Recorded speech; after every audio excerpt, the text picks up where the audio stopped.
President Trump went down to Arizona, one of my favorite states, and he said this about all of us, cut number 15. I'm viewing our great citizens of this country, to a certain extent and to a large extent, as warriors. They're warriors. We can't keep our country closed. We have to open our country. Somebody said, we could keep it for the next 18 months. We could keep it for the next 2 years. Doug Ducey's done an incredible job as the governor of Arizona. The people aren't going to accept it. They won't accept it, and they shouldn't accept it. We have a great country. We can't keep it closed. I mean, I've had doctors say, well, why don't we close it for a couple of years? This is the United States of America. I created, with a lot of other very talented people and the people of our country, the greatest economy in the history of the world.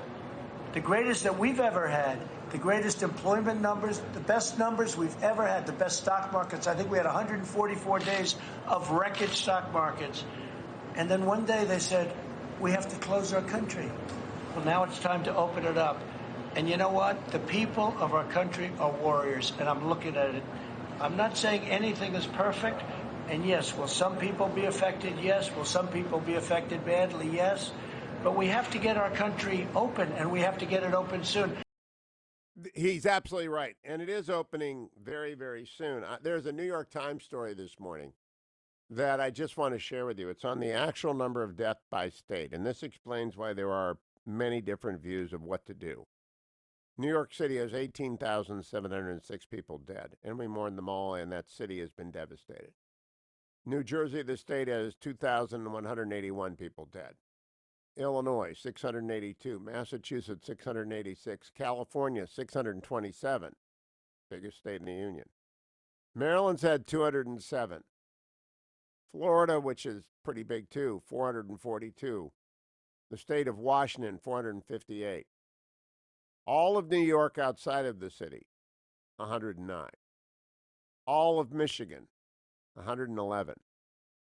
Colorado has 124. Wisconsin has 141. Then we start to get into the states where it has not had as great an impact. Indiana has had 116 people die.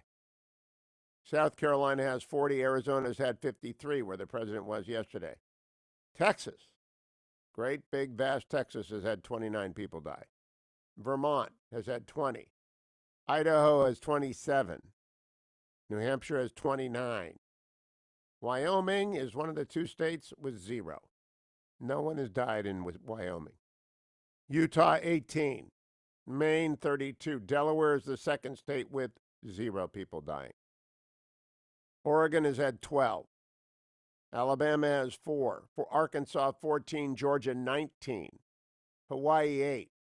Iowa, 11. Kansas is different for some reason. 54 people have died there. Kentucky, a lot closer to, hot spots, 3.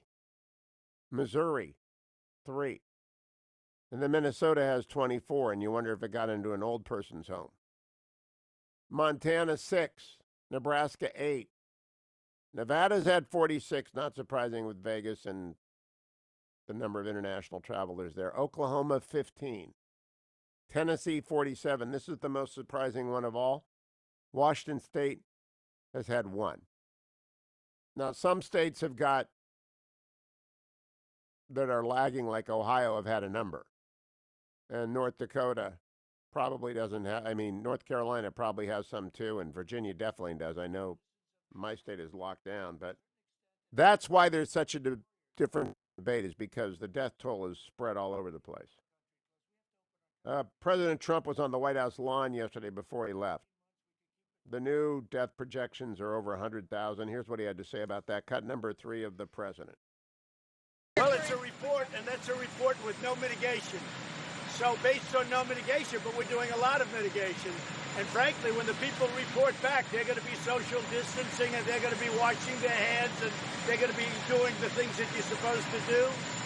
We won't be going into stadiums full bore yet, for events and soccer and football and all of the different events. Baseball, I hope baseball can get going. But they won't be going in full bore yet. At some point, hopefully in the not-too-distant future. But that report is a no mitigation report, and we are mitigating. He also went on to say, this is not a cost-free exercise when you lock down a state. Other people die in other ways. Cut number 4. No, I'm not, because that assumes no mitigation. And we're going to have mitigation. No, we're letting people out. But the fact that we're letting people go and go to their jobs, they have to do it. If they held people any longer with the shutdowns, and you're going to lose people that way too, and you already have, I'm sure. But between drug abuse and, they say suicide, a lot of different things. There's no win, just so you know, there's no great win one way or the other, but I'll tell you where there is a win. We're going to build a country. I did it once. 2 months ago, we had the greatest economy in the history of the world, the best employment numbers we've ever had in history, right? Everybody agrees. Even CNN agrees with that one. But I will say this, we're going to do it again, and that's what we're starting. And I view these last couple of days as the beginning. We're going to build the greatest economy in the world again, and it's going to happen pretty fast. Make the economy great again. He also talked about the Democrats do not want that. Cut number 6. The House has put on a committee, an oversight committee of Maxine Waters and Maloney and the same people, and it's just a setup. But Dr. Fauci will be testifying in front of the Senate, and he looks forward to doing that. But the House, I will tell you, the House, they should be ashamed of themselves. And frankly, the Democrats should be ashamed, because they don't want us to succeed. They want us to fail so they can win an election, which they're not going to win.